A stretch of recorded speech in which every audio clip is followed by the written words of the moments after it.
Mythology, whichever shape or form it may take, has had a pretty remarkable habit of conjuring some of the most vile and vicious creatures that have ever emerged from the confines of human culture. I mean, it goes without saying, but the role of mythology and the folklore that followed relied on its ability in portraying some of the most dangerous and deadliest combinations of monster from the ancient world and deliver them in its most efficient of fashion. One of those mythologies in the rich culture of the ancient Greeks seemed to have quite the habit for forging horror. So, let's take a look. Hello horror fans, what's going on? And once again, welcome back to the Scariest channel on YouTube, top 5 scary videos. As per usual, I'll be your horror host Jack Finch, as today we're curious to take a look at the top 5 scariest creatures from ancient Greek mythology. Roll the clip.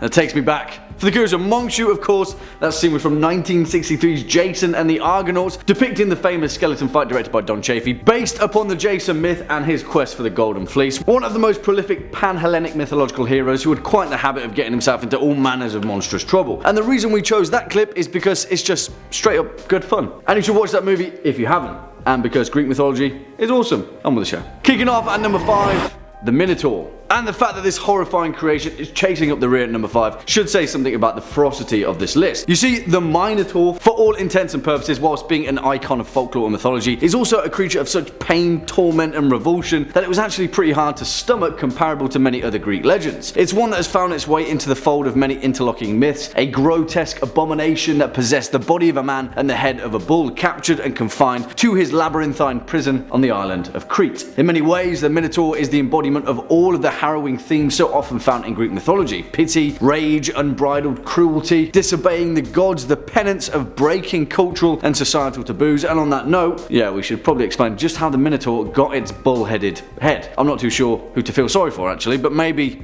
make your own minds up about that. As the legend goes, King Minos, before his time as the ruler of Crete, competed with his brothers for the throne of the island. In desperation, Minos prayed to Poseidon, the god of the sea, to send him a snow-white bull as a sign of his support. Poseidon did so under the sole condition that he was to kill the bull to show his honor to the deity, but instead Minos kept it because of its great beauty. To punish him, Poseidon made Pasiphae, Minos' wife, fall deeply in love with the bull. Through some strange manner of craftsmanship, she eventually mated with the snow-white bull, and thus she birthed the Minotaur. At first she nursed him as a mother, but he quickly grew ferocious and began eating small children before working his way up to fully sized adults. Eventually the Minotaur had caused so much cannibalistic chaos that King Minos commissioned Daedalus, the father of Icarus, to construct an impossible labyrinth to contain the Minotaur, and eventually it was engineered near the palace of Knossos. To appease the savage Minotaur, and later to appease King Minos for the death of his son Armgears, the city of Athens were bound to send 7 young men and 7 young maidens to be released into the labyrinth and feasted upon by the beast every year, until eventually it was slain by the hero Theseus. And yeah, guys, this is just the introduction. Swinging in at number 4, the Chimera, which, whilst being a word I just love to say, also I love saying chimeric. The Chimera of ancient Greek mythology deserves its place on this list for its influence alone. Although on the surface the Chimera may seem like a hodgepodge of things that don't ever quite mesh for the unbridled horror that we expect, this terrifying monster is far more than the sum of its parts. First appearing in the Iliad, penned by the legendary Homer himself, the Chimera was initially described as a thing of immortal make, not human, lion-fronted and snake behind, a goat in the middle, and snorting out the breath of the terrible flame of bright fire. A ferocious fire-breathing monstrosity, the Chimera was traditionally considered to have been a female creature, one that had given birth to both the Sphinx and the Nemean lion of antiquity. It is a monster that was greatly feared by the ancient Greeks, and it would appear as an omen to many, heralding storms, shipwrecks and natural disasters. The Chimera is perhaps best known for its part in the legend of Bellerophon, the hero of the city of Corinth, who was ordered by the king of Lycia to slay the beast in penance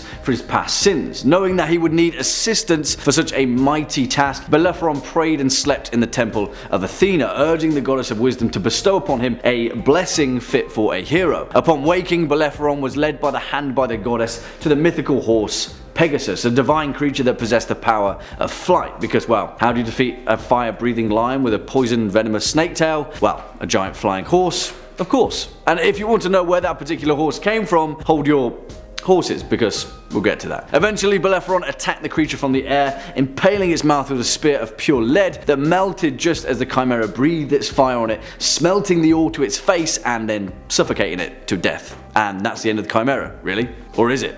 Yeah, it is. Next up at number 3, the Hydra. And of course, because I just bet you guys were expecting this particular many-headed monster to rear all of its head towards us.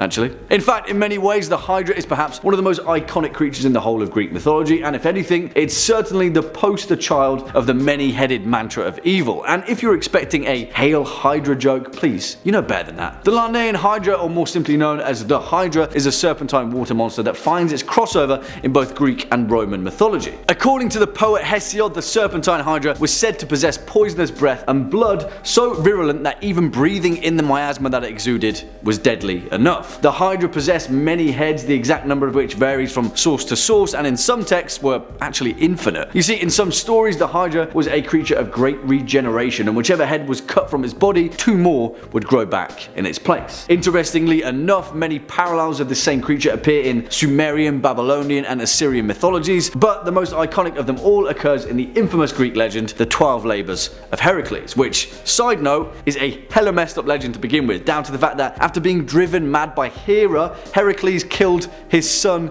daughter, and his own wife, Megara. Yeah, Disney. You missed that bit out, didn't ya? You see, hoping for some kind of penance, Heracles undertook the 12 labours as a feat of near certain death, and the Hydra just so happened to be his second pit stop in that struggle. Before attacking the Hydra, Heracles covered his mouth and nose with a cloth to avoid the deadly toxins, and after realising that trying to hack off each head was a hopeless task, he took to cauterising each head one by one with a flaming torch. Well, I suppose if you're going to repent for murdering your own family, that's one way to do it. Coming in at number 2, the Gorgons. Of course, it just had to be. And in fear of us all turning into stone, I would recommend squinting for this particular segment. Seriously. Don't say I didn't warn you. Now, whilst the mythical race of Gorgons are incredibly prolific throughout ancient Greek mythology, of course, the most iconic of them all is Medusa. Don't get too ahead of your snake hair though, because we'll get to her shortly, and there's actually much more to it than just a villainous, stone-gazing monster. You see, whilst the description of Gorgons vary from text to text, they were said to have been birthed by the union of Phorcys, the sea god who often appeared as a crab, and Ceto, the sea goddess and mother of monsters. Gorgons were depicted as having wings, brazen claws,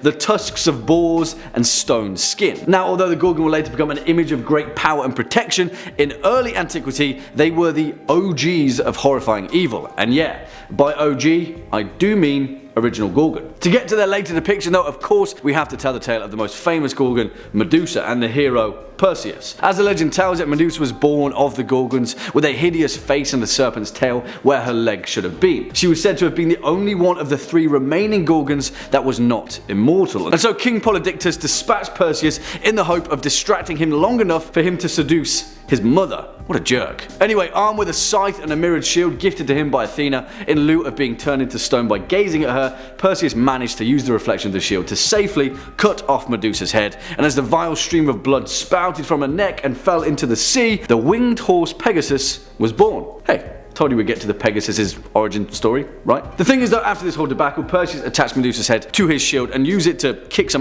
and take some names on his way home before giving it back to Athena as a gift, who then took it as her symbol and placed it on her shield.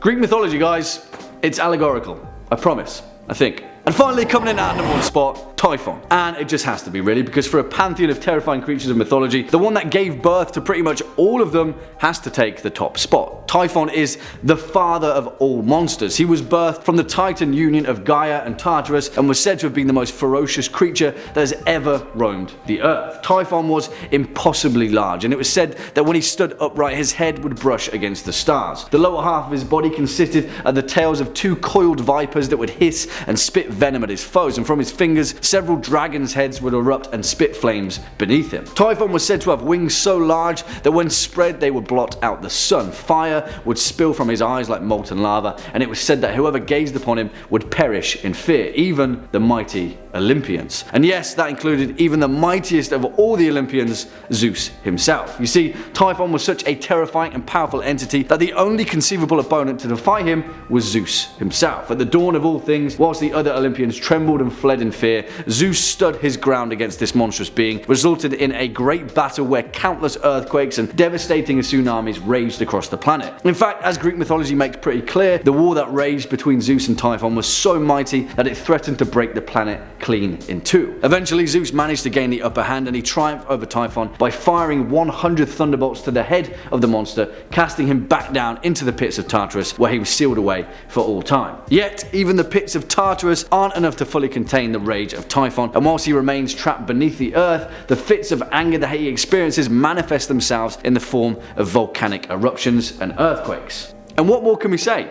Greek mythology, again, it's allegorical, I promise. Well, there we have it, horror fans. Our list for the top 5 scariest creatures from ancient Greek mythology. What do you guys think? Do you agree, disagree? Have any more to add to this list? Then let us know your thoughts down in the comment section below. Before we depart from today's video though, let's first take a quick look at some of your more creative comments from over the past few days. First up, Armgears says, I love the burning candles background.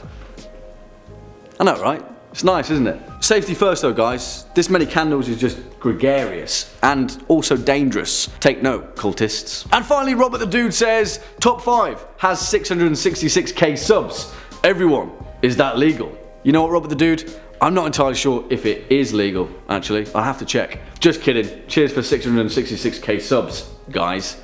Stay spooky. Bloody hell, say that 6 times fast. And unfortunately, on that note, that's all we've got time for in today's video. Cheers for sticking around all the way until the end. If you were a fan of this video or just top 5 scary videos in general, then please be a dear and hit that thumbs up button, as well as that subscribe button, and I'll be seeing you in the next one. As per usual, I've been your horror host, Jack Finch. You'll be watching top 5 scary videos, and until next time, please take it easy.